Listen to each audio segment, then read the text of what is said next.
Titan, to whose immortal eyes the sufferings of mortality, seen in their sad reality, were not as things that gods despise.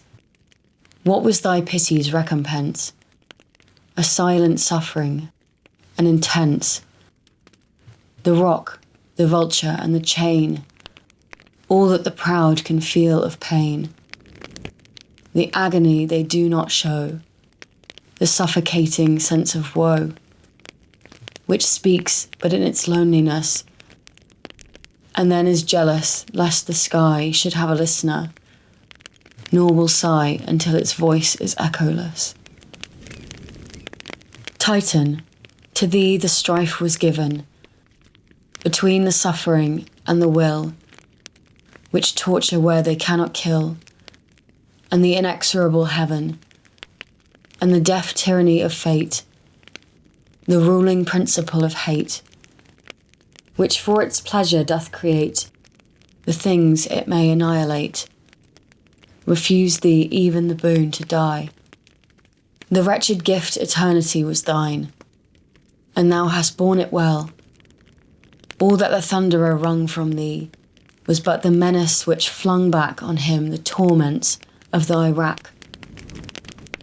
The fate thou didst so well foresee, but would not to appease him tell, and in thy silence was his sentence, and in his soul a vain repentance, and evil dread so ill dissembled, that in his hand the lightnings trembled.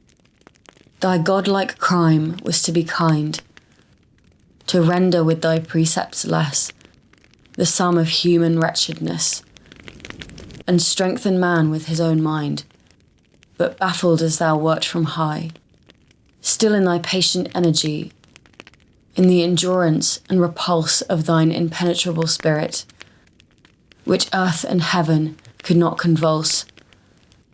A mighty lesson we inherit. Thou art a symbol and a sign to mortals of their fate and force. Like thee, man is in part divine, a troubled stream from a pure source, and man in portions can foresee his own funereal destiny, his wretchedness and his resistance, and his sad unallied existence, to which his spirit may oppose itself and equal to all woes, and a firm will, and a deep sense, which even in torture can decry its own consented recompense, triumphant where it dares defy, and making death a victory.